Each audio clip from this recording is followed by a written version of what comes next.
আমাদের জীবনের চাইতে আমাদের মায়েদের ইজ্জতের মূল্য আমাদের কাছে অনেক বেশি। আর যদি কেউ হাত বাড়ানোর চেষ্টা করে, ইনশাআল্লাহ আমরা গালে হাত দিয়ে বসে থাকবো না। মায়ের সন্তানের আমরা গর্জে উঠবো, যে কোনো মূল্যে আমাদের মায়ের মর্যাদা আমরা ইনশাআল্লাহ রক্ষা করব। অপশন দুইটা, একটা হচ্ছে নিজে পরিবর্তন হয়ে গিয়ে ভালো হয়ে যাওয়া, অন্যকে মাকে সম্মান করা, আর না হলে পরবর্তী পরিস্থিতির জন্য সমস্ত দায় নিতে প্রস্তুত থাকা। আল্লাহ রাব্বুল আলামিন আমাদেরকে এগিয়ে যাওয়ার তৌফিক দান। আমরা কোনো অপশক্তির কাছে মাথা নত করব না, মাথা নত করবো একমাত্র আল্লাহ রাব্বুল আলামিনের শানে। আর কোথাও মাথা নত করার কোনো প্রশ্নই উঠে না। আমরা বলেছি এই যে গেট হবে, এই গেটের দায়িত্ব রাষ্ট্রকে নিতে হবে। মারাই তো রাষ্ট্রের বুনিয়াদ, তাদেরকে বাদ দিয়ে তো কোনো কিছু কল্পনাই করা যাবে না। যারা সন্তানও আপনার মতো আমার মতো সন্তানকে বড় করলেন, আবার কর্মঘণ্টা ওই সময় কঠিন সময় 8 ঘন্টা আপনার মতো আমার মতো করতে হবে, এটা কি অবিচার নয়? আমরা কথা দিয়েছি সমাজে সুবিচার কায়েম করব, সুবিচারের দাবি ইনশাআল্লাহ আমরা পূরণ করব। কোনো মা তার কর্ম থেকে ড্রপ হয়ে আসবেন না, কর্মের সাথে লেগে থাকবেন যদি তিনি চান। তবে হ্যাঁ, কেউ যদি মনে করেন যে না আমি 5 ঘন্টা নয় 8 ঘন্টাই করবো, she will be appreciated, তাকে অভিনন্দন জানানো হবে, কোনো সমস্যা নাই, আমরা বাধ্য করব না। সম্মানিত মা ও বোনেরা, এটা কি শুধু মুসলমান মায়েদের জন্য? Of course not. এটা মায়ের জাতির যারাই হবেন, যে ধর্মেরই হবেন, তাদের সকলের জন্য।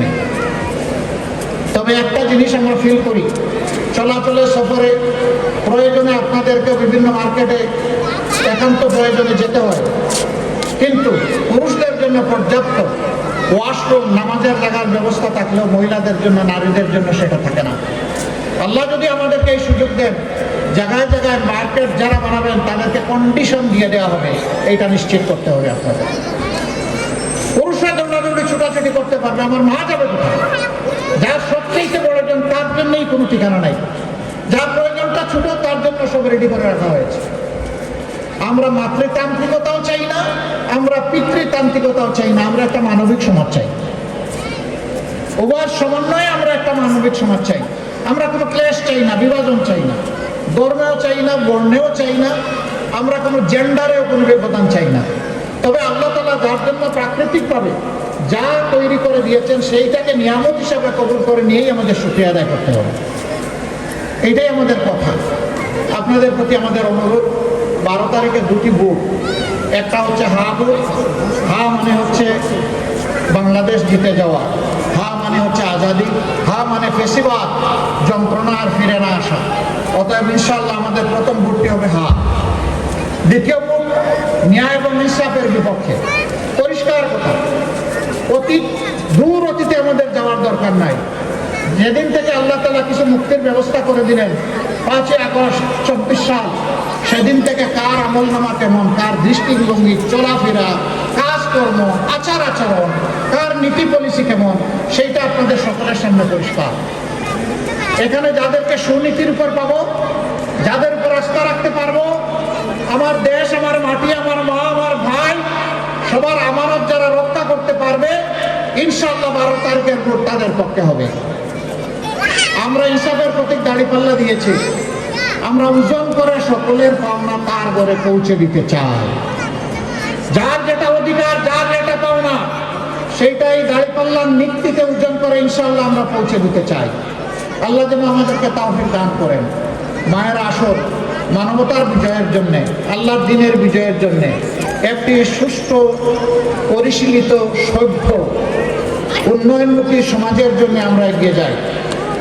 এখানে যুবতীরা যারা আছেন তাদের জন্য আমরা এতটুকু কথা বলতে চাই, আমরা তোমাদের হাতে কোনো বেকার ভাতা তুলে দেব না।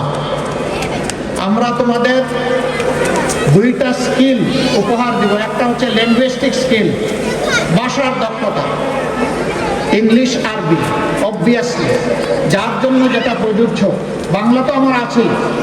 আর দ্বিতীয়টা হচ্ছে হাতকে দক্ষ মানুষ হিসাবে আমরা গড়ে দেব তোমাদের হাত।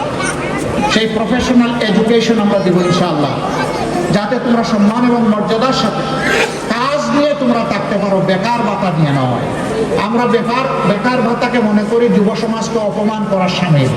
তারা কি কারো কাছে মিছিল করে বেকার ভাতা চেয়েছে? তারা কাজ চেয়েছে, তারা চেয়েছে, আমরা তাদের হাতে ইনশাল্লাহ কাজ এবং কর্ম তুলে দেব, তাদেরকে সম্মানিত করব, তারা সম্মানিত করবে জাতিকে এবং দেশকে। আপনারা আমাদের জন্য দোয়া করবেন।